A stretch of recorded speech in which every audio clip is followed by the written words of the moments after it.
L'encerclement s'était resserré lorsqu'une silhouette sombre a émergé et que tout s'est effondré. Qu'est-ce qui a poussé toute la meute de Lycaon à fuir?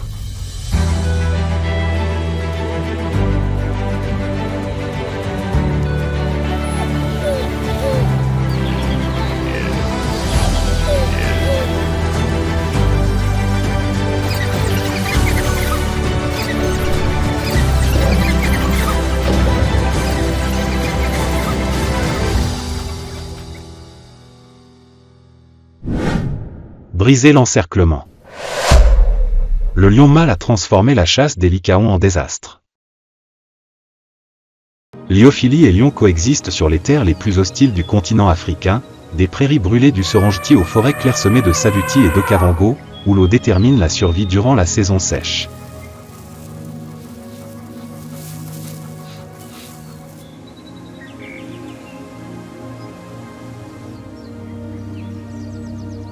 C'est un territoire de compétition absolue, où chaque chasse n'est pas seulement un affrontement entre prédateurs et proies, mais aussi une épreuve entre prédateurs eux-mêmes.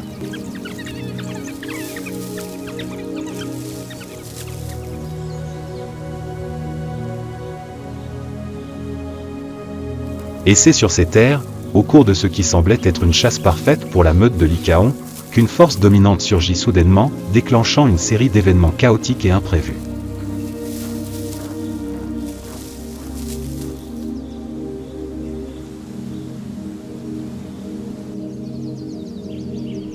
Les Lycaons ne chassent pas par la force brute. Ils chassent en jouant sur la fatigue.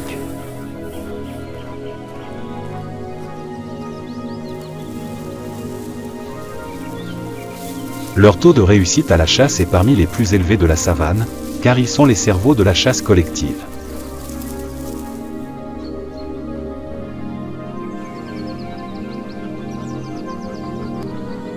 Chaque individu est un maillon indispensable de la formation.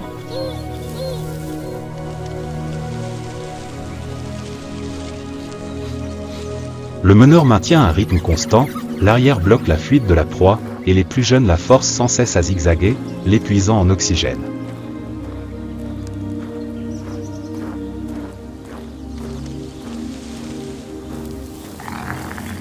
Leur but n'est pas de porter un coup fatal, mais d'épuiser la proie. Ils se relaient pour la poursuivre, veillant à ce que l'antilope n'ait pas une seule seconde pour reprendre son souffle.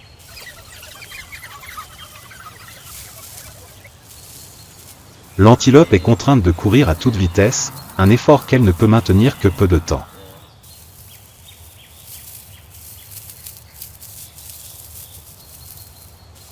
Aujourd'hui, la cible est une antilope adulte. Elle est rapide, mais seule. Son corps la trahit. L'acide lactique lui brûle les muscles.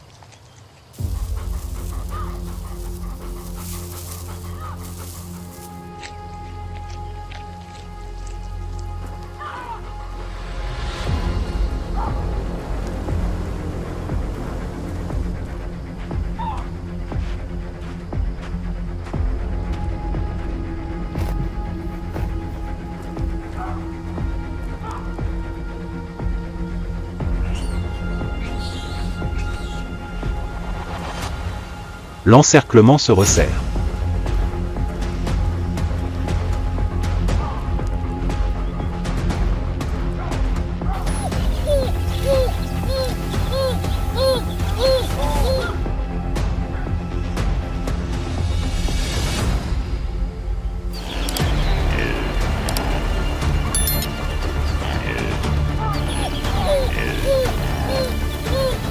Il ne reste que quelques minutes, et la proie s'effondrera.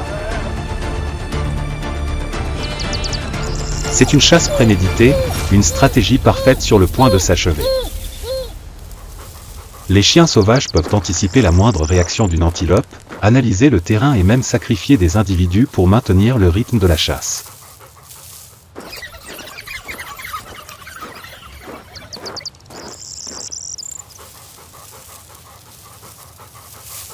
Mais il existe une variable qu'aucune tactique, aucune intelligence, ne peut contrôler.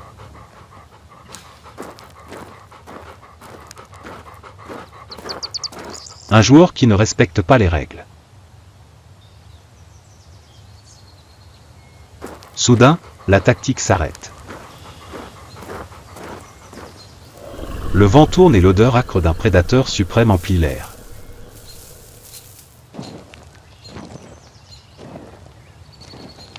Un lion mâle. Il ne traque pas, n'accélère pas brusquement.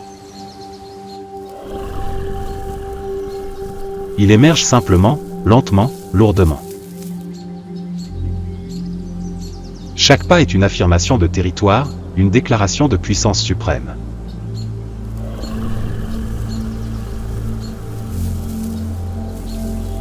Il n'a pas faim, il n'a pas de proie.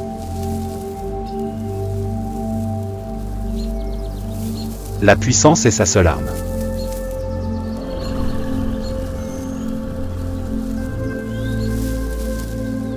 Et cette puissance suffit à paralyser une meute entière de prédateurs redoutables.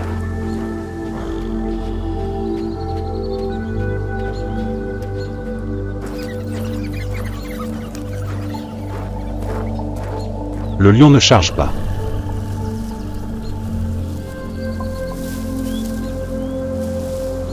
Il reste là, immobile comme une lourde statue de bronze, ses yeux dorés rivés sur le champ de bataille.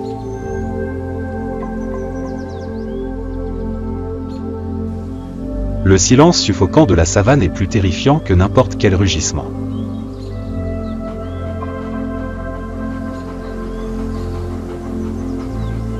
La meute de chiens sauvages se serra aussitôt les uns contre les autres, leur coordination parfaite s'évanouissant, remplacée par une confusion et une panique totale. Il tentait d'éviter le regard du Dominator, car il connaissait une cruelle vérité. Il pouvait coopérer pour abattre l'antilope, mais pas pour affronter le lion.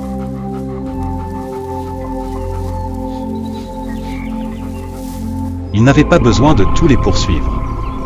Il lui suffisait d'en choisir un. La stratégie de la meute s'effondra. Un chien sauvage traîna légèrement derrière ses compagnons, se léchant les babines de peur.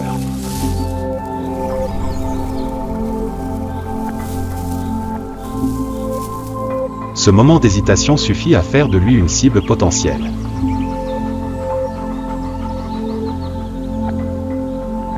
Un grognement sourd résonna, non pas une déclaration de guerre, mais un avertissement.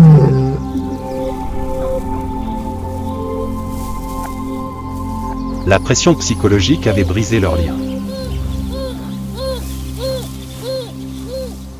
La chasse était terminée. Désormais, une autre guerre commençait véritablement, la guerre psychologique silencieuse.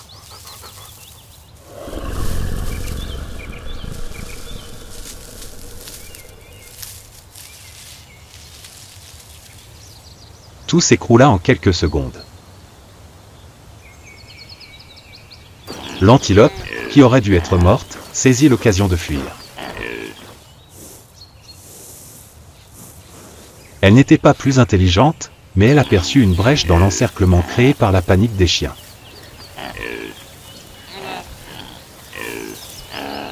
Ce fut le moment décisif. Le lion agit soudainement. Il n'avait pas besoin d'être plus rapide que les lycaons.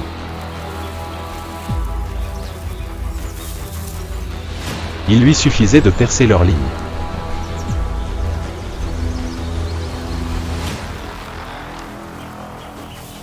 Il se jeta sur eux avec une force colossale.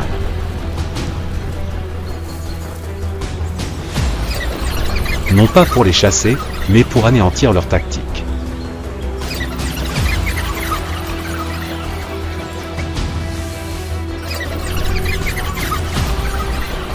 La meute rompit les rangs. Certains firent demi-tour et s'enfuirent instinctivement. Ceux qui hésitèrent en payèrent le prix. Un coup puissant, d'un poids de près de 200 kg, s'abattit si vite que le pauvre lycaon ne remarqua même pas la terreur dans les yeux de sa meute.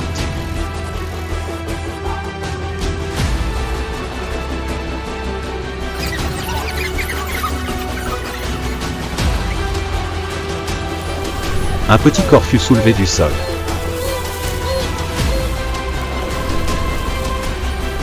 Nul besoin de tuer, juste pour prouver sa force. La chasse des Lycaons se transforma en une retraite désastreuse. Ils abandonnèrent le champ de bataille. Ils abandonnèrent leur stratégie infaillible. La meute se dispersa, disparaissant dans les buissons.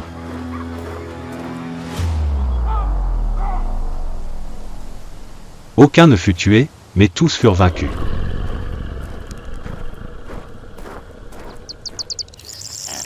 L'antilope continua de courir sur une longue distance, haletante, avant de s'effondrer à l'ombre.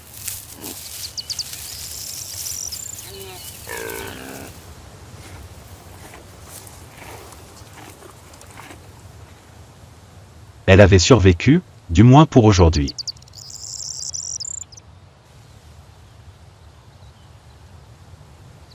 Et le lion? Il se tenait au milieu de son terrain de chasse, sans proie.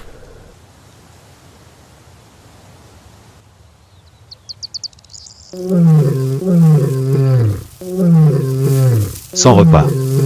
Épuisé. Mais il avait accompli quelque chose de plus important, affirmer sa suprématie. Dans la nature, la victoire ne se mesure pas toujours à la nourriture. Parfois, la victoire consiste à vaincre l'autre.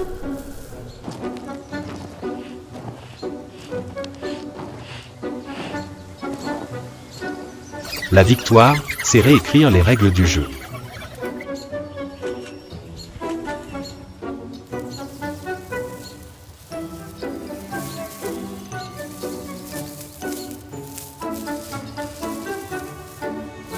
Le lion mâle a donné une leçon aux architectes de la mort. Vos tactiques sont peut-être parfaites, mais ma puissance est absolue.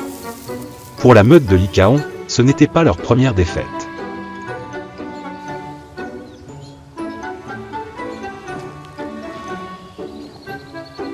Mais un cruel rappel.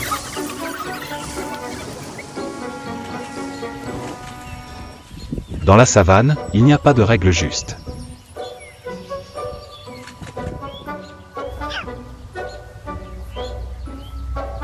Seuls les plus forts peuvent changer le cours des choses.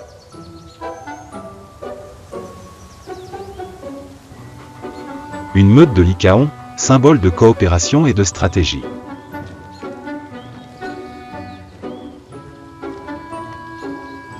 Un lion mâle, symbole de domination et de puissance solitaire.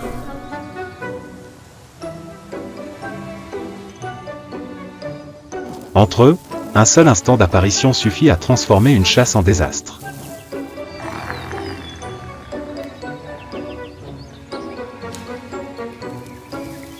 Posez-vous la question, êtes-vous du côté de la tactique collective ou de la force individuelle ?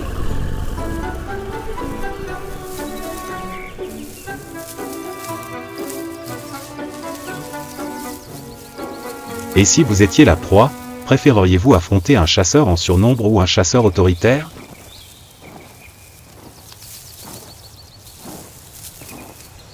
La face sombre de la nature. La tactique peut sauver la proie, mais c'est la force qui la protège de la mort.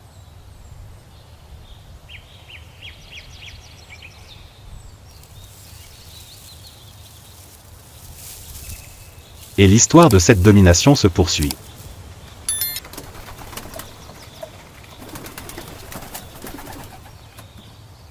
La meute de Lycaon n'a pas regardé en arrière.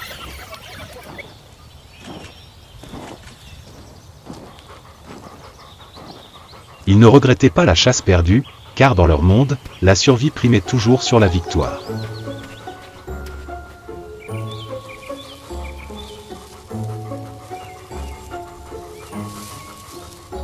L'apparition du lion mâle avait transformé cette zone en zone interdite, non seulement pour aujourd'hui, mais pour de nombreux jours à venir.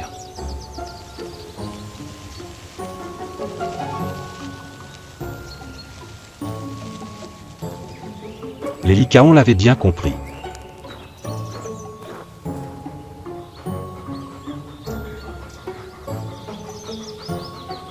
Ils ne cherchaient pas à disputer le territoire aux prédateurs dominants.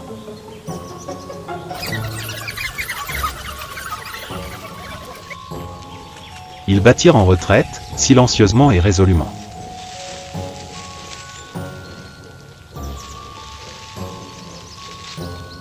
Contrairement aux lions, les lycaons ne s'accrochent pas à un territoire fixe.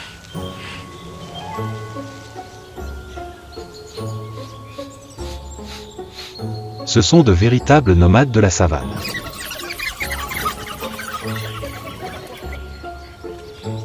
Une meute peut parcourir des dizaines de kilomètres par jour, non par goût de l'errance, mais parce que l'instinct les pousse à constamment décrypter l'odeur du vent, les empreintes et les bruits des plus grands prédateurs.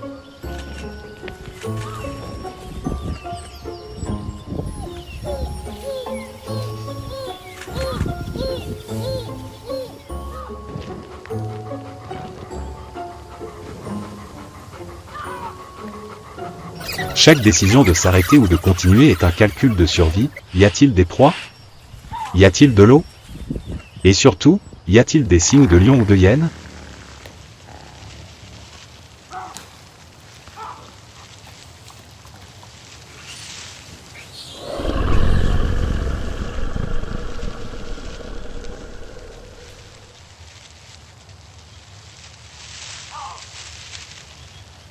Si la réponse à cette dernière question est « oui », toute la meute se met immédiatement en route.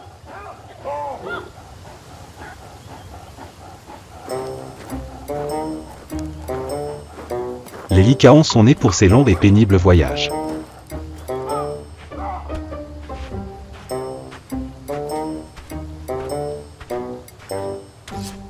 Ce ne sont pas les plus forts de la savane, mais ils comptent parmi les plus résistants.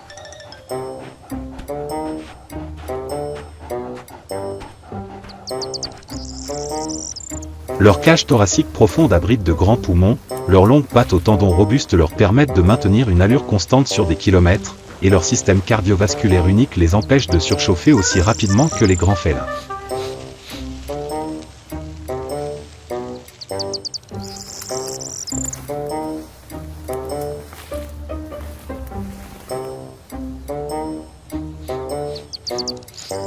Les lycaons ne gagnent pas en fonçant tête baissée.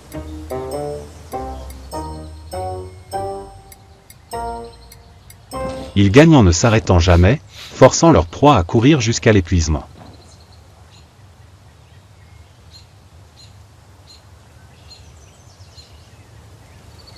Mais la véritable force des lycaons ne réside pas dans leur physique, mais dans leur meute.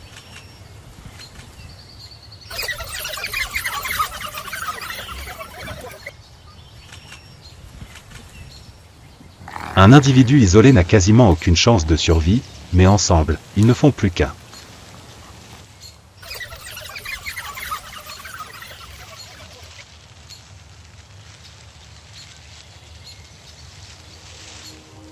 Il n'y a pas de chef autoritaire, pas d'ordre tonitruant.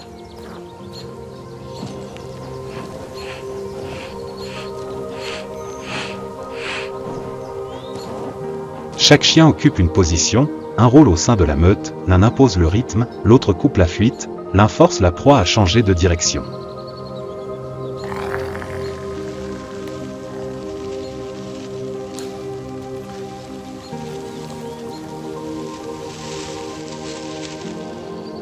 Si l'un d'eux est blessé, toute la troupe ralentit.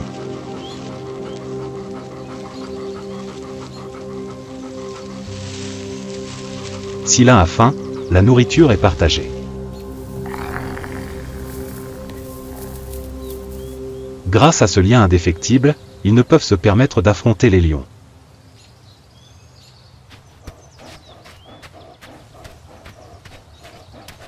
Perdre un individu, c'est perdre non seulement une vie, mais aussi toute une stratégie de chasse.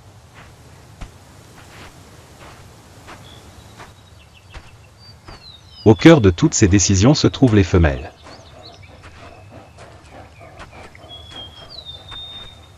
Dans une meute de lycaons, il n'y a qu'un seul couple reproducteur principal, non par oppression, mais par nécessité de survie.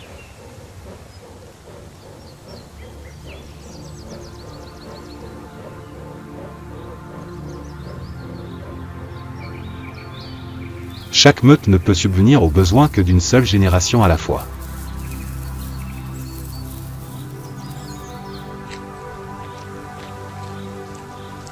Lorsqu'une femelle est gestante, le rythme de vie de toute la meute se modifie.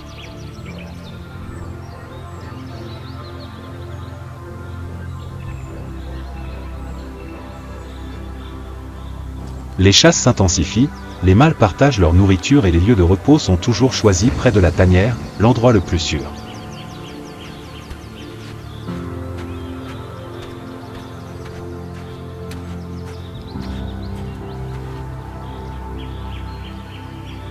Les petits naissent dans l'obscurité de la tanière, aveugles et faibles, entièrement dépendants de la protection de la meute.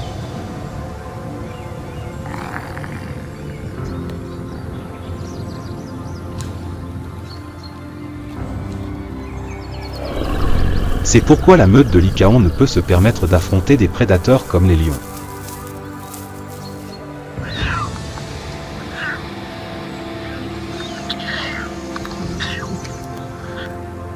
Le véritable instinct des Lycaons n'est pas de rechercher la gloire ou la domination, mais d'assurer la survie de la meute.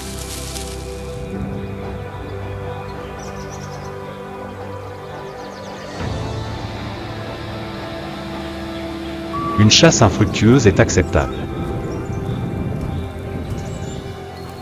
Une confrontation qui risque de coûter la vie à un membre ne l'est pas.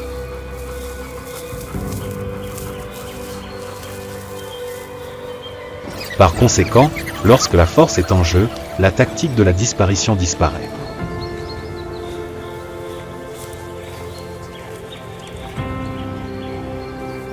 La meute de Lycaon s'en va, emportant avec elle la faim et une leçon précieuse.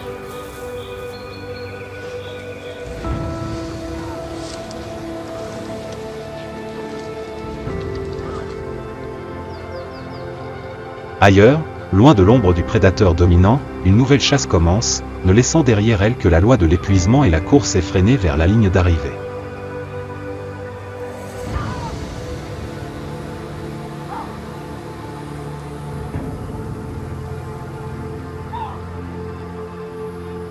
Dans la savane africaine, il n'existe pas de prédateur solitaire.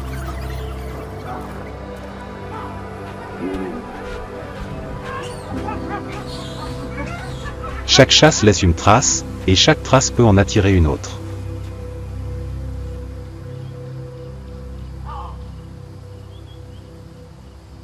Lion, hyène et Lycaon se disputent non seulement les proies, mais aussi le moment opportun.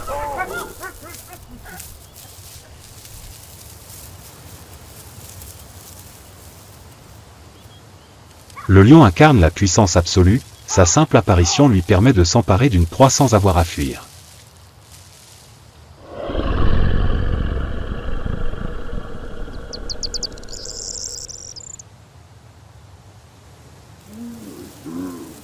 Les hyènes sont des créatures patientes, opportunistes et observateurs, moins fortes que les lions, elles sont néanmoins plus nombreuses et surgissent toujours lorsque les autres sont épuisés.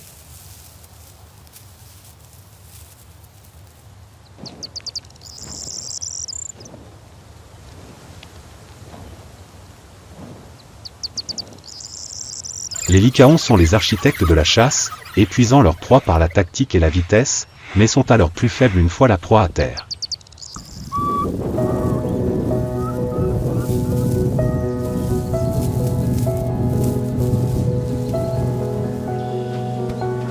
Au moment où la proie s'effondre, la savane change instantanément de couleur.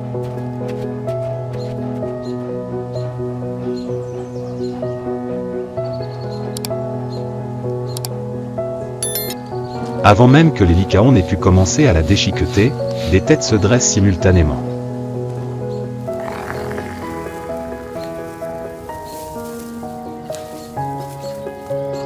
Au loin, un rire sec et rauque retentit, d'abord sporadique, puis de plus en plus fort, des hyènes.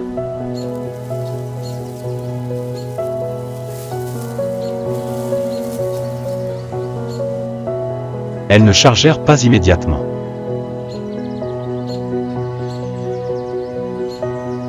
Elles se déployèrent par paires, submergeant le champ de bataille par leur nombre.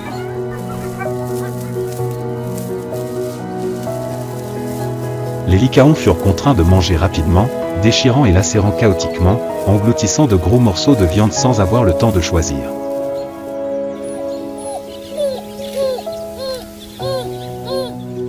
Mais ils savaient pertinemment que si les hyènes s'approchaient suffisamment, ce repas ne serait plus le leur.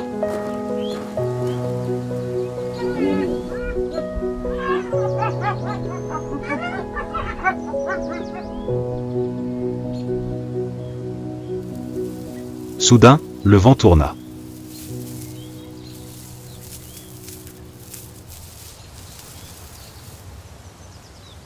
L'odeur dominante de crinière humide et de muscles puissants emplit l'air.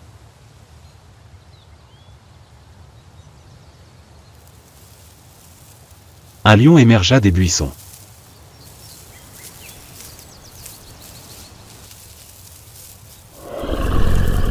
Il s'avança droit au cœur du combat.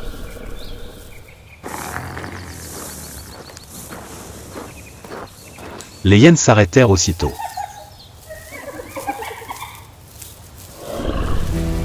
Elles étaient plus nombreuses, mais pas assez proches pour prendre le moindre risque.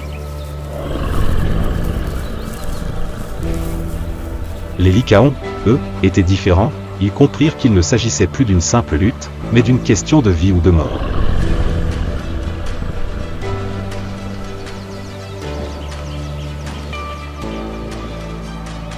Un seul coup du lion suffirait à tuer un individu sur le coup.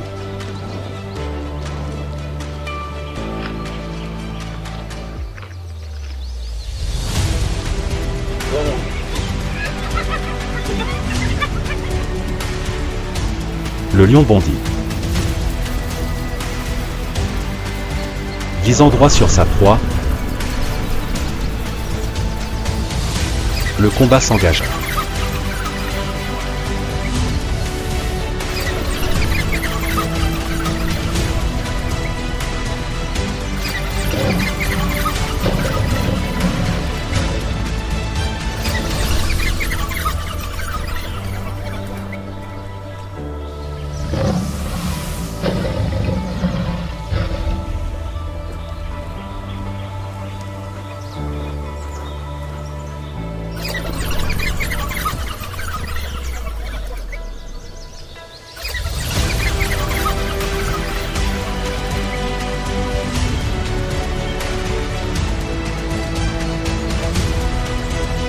En quelques dizaines de secondes, le sort du duel fut scellé.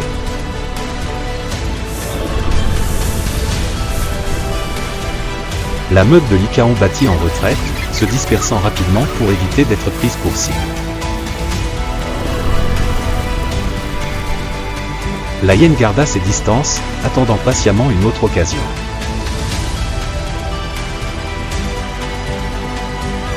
Le lion, seul près de la carcasse, respirait bruyamment, les muscles tendus. Vainqueur d'un combat qu'il n'avait même pas mené. Dans la savane, telle est la cruelle réalité, celui qui court le plus n'est pas forcément celui qui mange.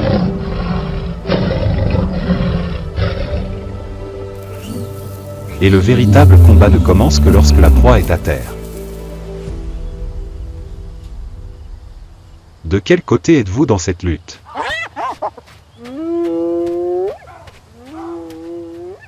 N'oubliez pas de vous abonner à la chaîne pour assister à d'autres affrontements féroces dans la nature.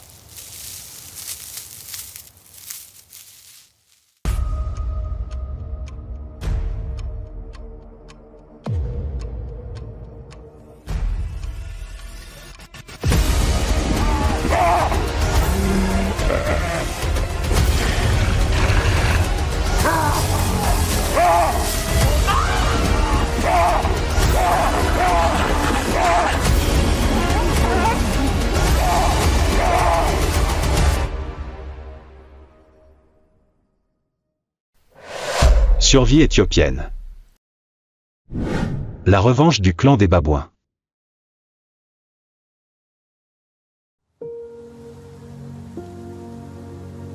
Sur les rochers escarpés et brûlés par le soleil des hautes terres éthiopiennes, le vent souffle à travers les crevasses, apportant l'odeur de la terre sèche et le rugissement sourd d'un monde en ruine. Là, au milieu du chaos des Babouins, un enfant assiste à l'impensable, la mort de sa mère, non pas par l'un des siens, mais par les crocs d'un prédateur de la jungle, le léopard.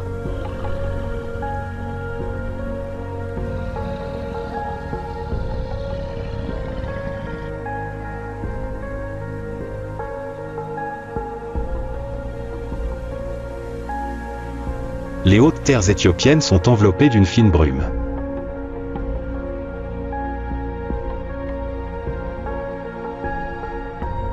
Le vent souffle à travers les buissons, apportant l'odeur de la terre sèche et les bruits sporadiques du petit matin.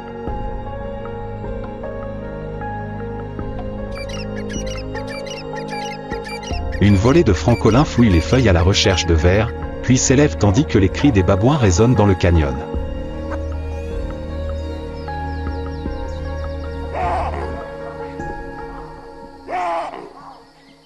Timu est un babouin de quelques mois, qui apprend à peine à se nourrir et à grimper, abandonné par son propre groupe.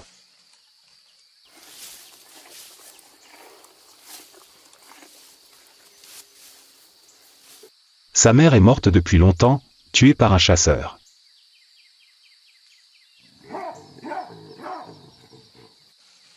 Errant seul parmi les rochers et les épines, Timu rencontra quelques autres mâles abandonnés.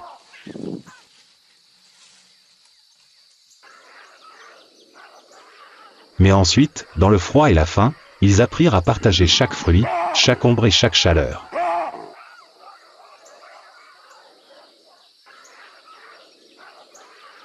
Dans la nature, un petit groupe commença à vivre ensemble, non par amitié, mais pour survivre.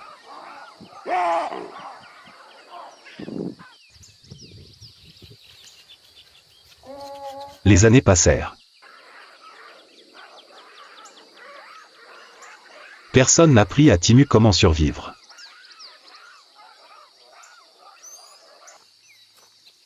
Mais c'est ce qui le rendait différent.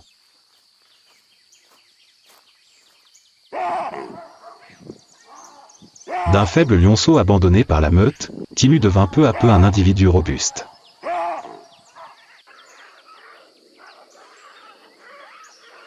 Son corps se tonifia avec le temps, son regard devint aussi perçant que de la pierre brisée.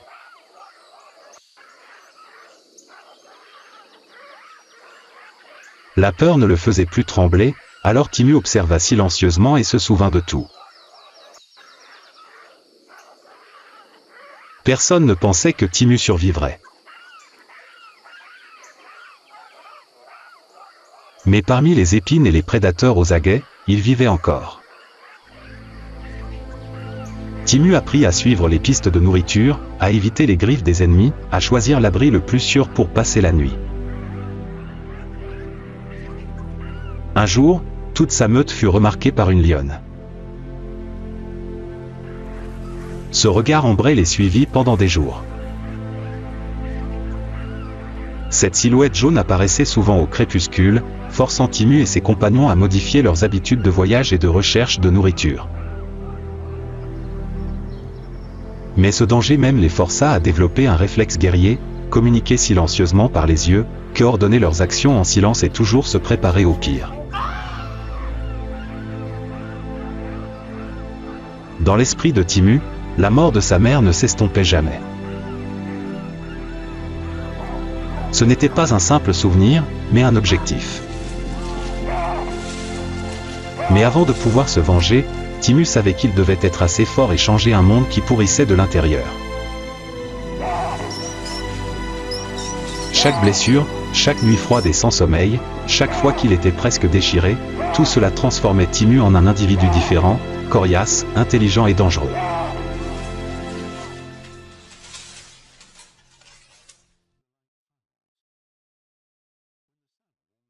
Alors que Timu prenait progressivement forme en guerrier parmi les rochers et les épines, dans la mer apparaissait également une créature pleine de sagesse et de résilience.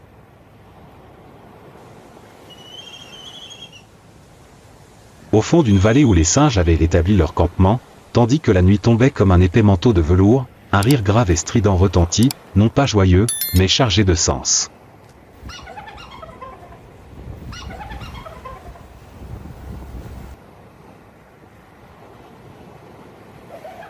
C'était le rire caractéristique de la hyène brune, une créature mystérieuse et souvent oubliée parmi les prédateurs dominants.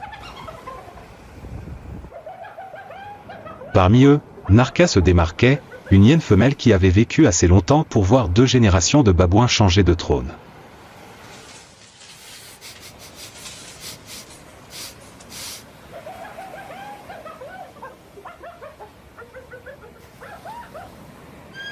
Narka n'était ni aussi grande ni aussi imposante que les rois lions, mais elle possédait quelque chose que Tinu venait tout juste d'apprendre, la patience d'un chasseur.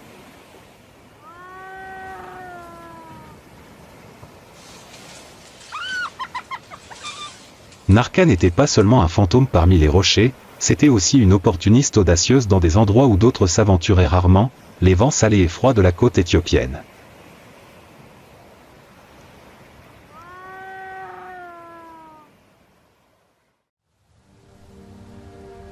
Le soleil était haut dans le ciel.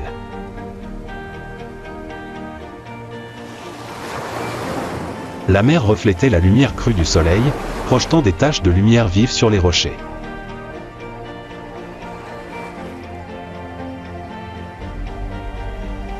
De grands phoques brun mâles se prélassaient sur les rochers, bâillant et grognant parfois, se disputant un endroit où se prélasser.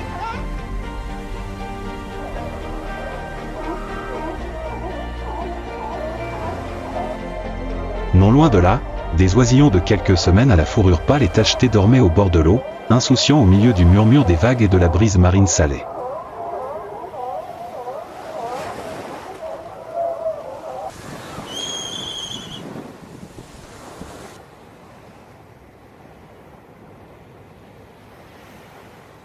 C'était le moment que Narka attendait.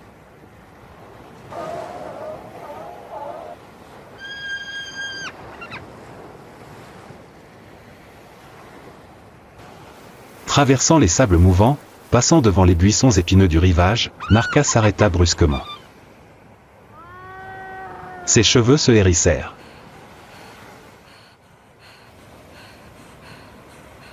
Le vent changea de direction et emporta avec lui l'odeur de celui qu'il ne voulait pas rencontrer, le chacal à dos noir. Narka jaillit des buissons bas, traversa le bord glissant des rochers tel un tourbillon silencieux.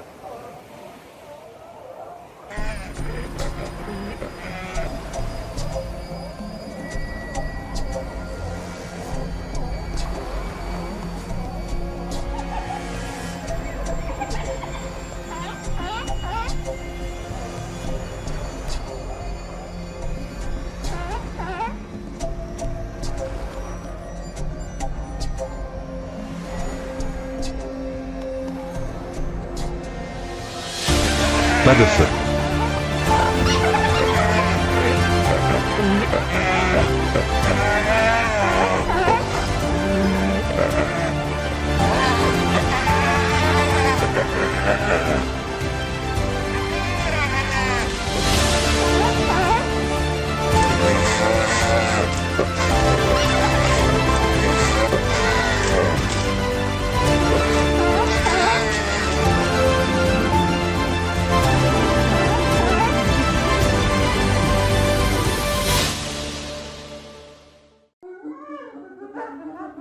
Pas de longue poursuite.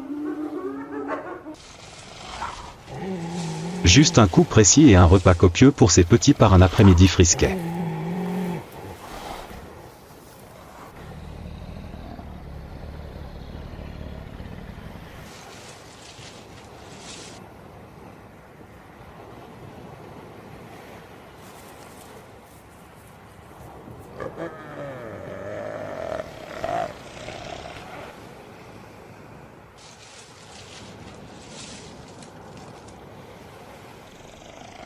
Des rochers lointains, Narka contemplait la plage en silence.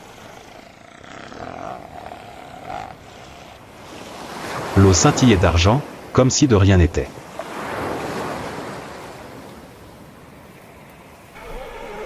Mais pour lui, la zone côtière était devenue une nouvelle extension de son territoire, et seul le patient et le silencieux étaient autorisés à la gouverner.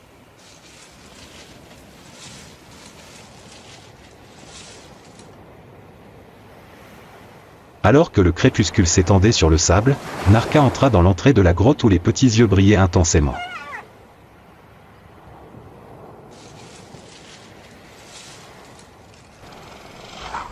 Les chacals s'étaient retirés, et Narka avait rapporté un repas complet pour ses enfants, une victoire sans effusion de sang mais héroïque.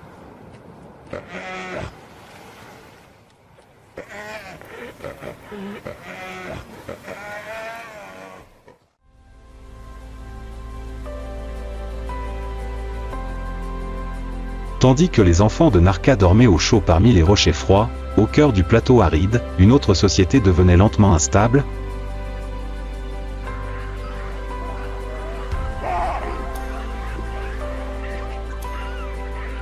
Tandis que la troupe de babouins de Raka poursuivait son chemin comme si de rien n'était.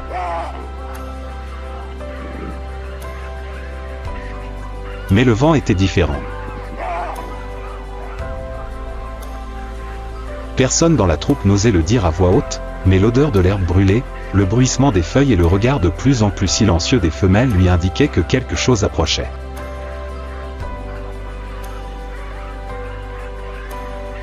Raka, bien que vieux, était toujours un tyran notoire qui semblait ne rien remarquer.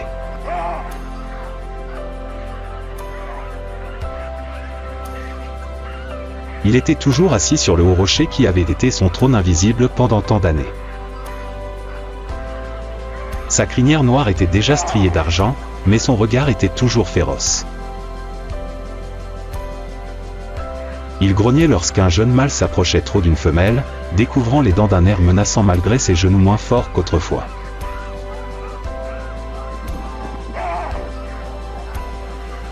Pour Raka, la domination ne reposait pas sur la force physique, mais sur les souvenirs sanglants que la meute n'avait pas oubliés.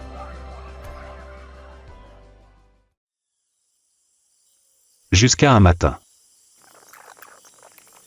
Un léger bruit provenant de la limite de leur territoire fit lever la tête à plusieurs jeunes mâles.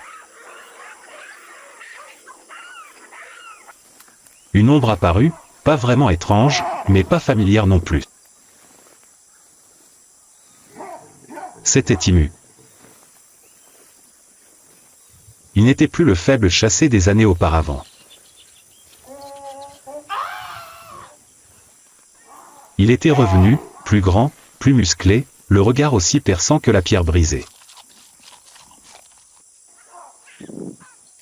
Et il n'était pas seul. Derrière lui se trouvaient d'autres mâles, chacun portant les marques d'une vie hors la loi. La meute se tut. Raka regarda d'en haut.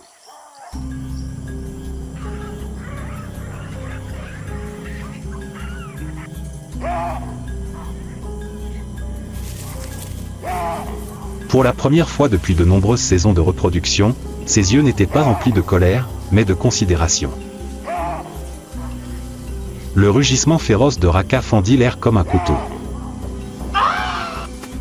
Puis il bondit.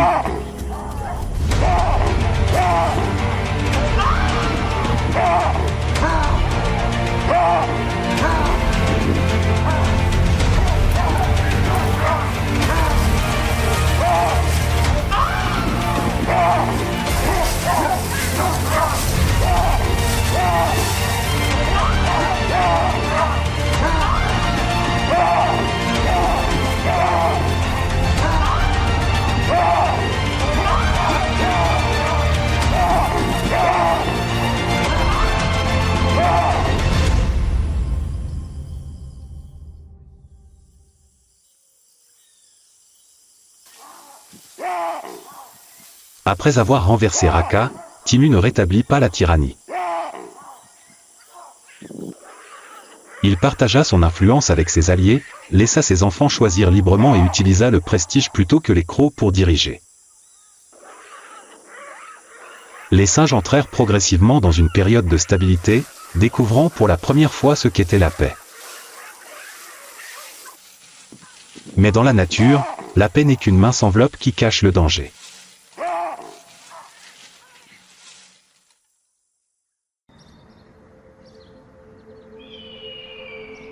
De la lisière de la forêt bordant le plateau, deux yeux jaunes brillèrent dans l'obscurité. Aucun son, aucun signal. Ni une hyène, ni un chacal.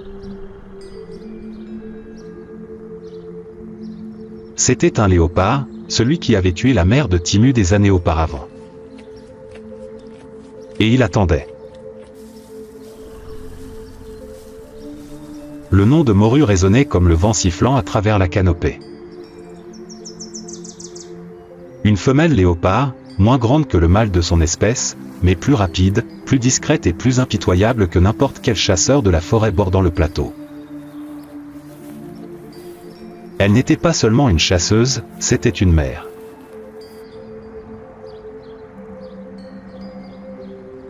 Il y a 3 semaines, Moru a donné naissance à un petit dans une crevasse rocheuse à l'abri du vent. Les oursons étaient trop jeunes pour les suivre, leurs yeux encore embués et affamés. Chaque cri infantile provenant de la tanière rappelait à Moru qu'il ne pouvait pas échouer. Il ne pouvait pas revenir les mains vides. Il ne pouvait pas laisser l'ennemi le trouver.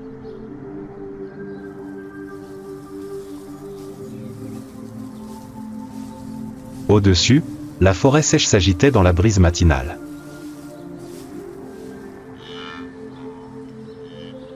Les feuilles sèches bruissaient sous les pas d'un troupeau d'antilopes, s'approchant lentement du bord d'un ruisseau peu profond pour lécher le sel.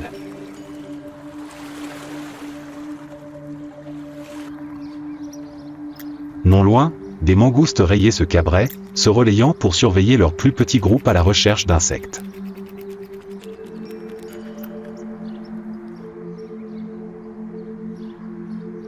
Leurs cris, leurs grattements et leurs quèches occasionnels résonnaient comme une bande sonore d'avertissement. Plus loin, sur les hauts rochers, des vautours étaient alignés, le regard fixé sur la zone où Timu venait d'établir son pouvoir.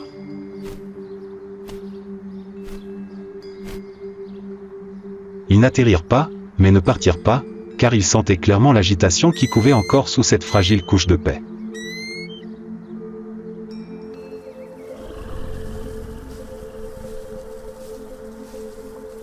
Au milieu de ces couches d'activité, Moru se glissait silencieusement à travers la canopée basse, son corps aussi doux que l'eau, suivant les racines des arbres et le relief. Elle ne perturbait pas le rythme de la forêt dont elle faisait partie. Aucune espèce n'est seule ici, et toutes sont liées par une tension invisible. Lorsque les antilopes sont effrayées, que les mangoustes se taisent et que les vautours s'agitent, c'est le moment où la mort s'écoule en silence.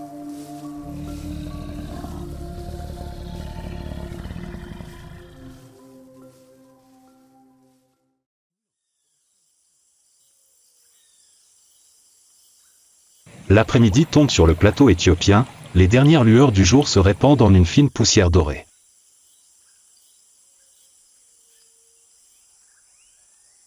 Les rayons de lumière obliquent sur l'herbe basse, illuminant chaque tronc d'arbre, chaque pierre, chaque empreinte humide. Dans l'espace dégagé entre les arbres, la troupe de babouins de Timu se repose dans la lumière de fin d'après-midi. Les jeunes se reposent près des racines superficielles, quelques femelles s'éparpillent à la recherche de nourriture.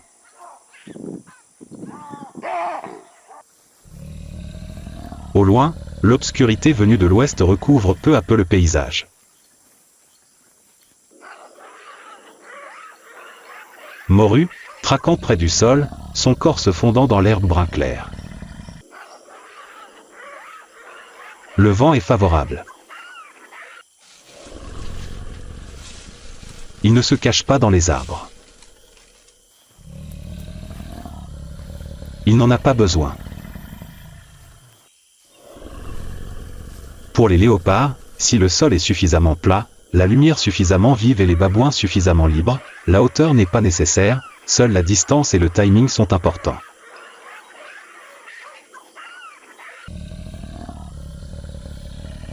Mais cette fois, ce qu'ils pensaient être une ouverture, était un piège. Timu attendait ce jour depuis longtemps. Il flaira la piste, sentit le silence inhabituel dans la prairie.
Le combat se termina rapidement et sanglant. Moru ne put s'échapper.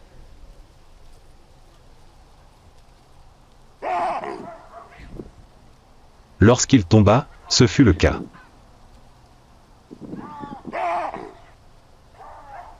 C'est Timu qui s'avança, le regard non furieux, juste froid comme la roche.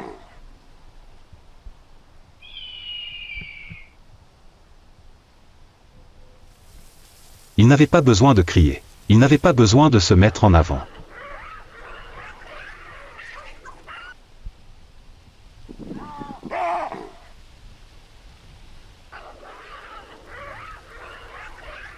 Il baissa simplement les yeux, puis se détourna pour que les autres puissent achever leur vieil ennemi.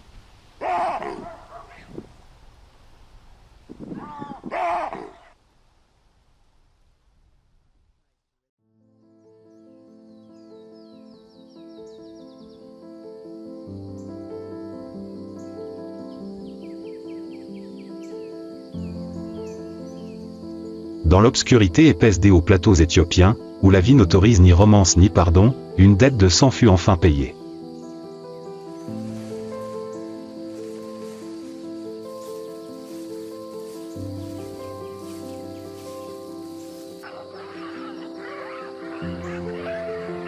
Et Timu, qui autrefois ne méritait pas de vivre, devint celui qui réécrivit les règles de la survie avec ses propres blessures.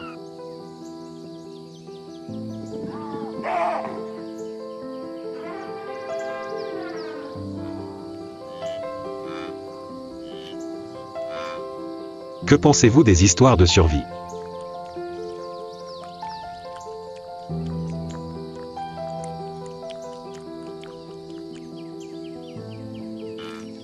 N'oubliez pas de laisser un commentaire sous la vidéo.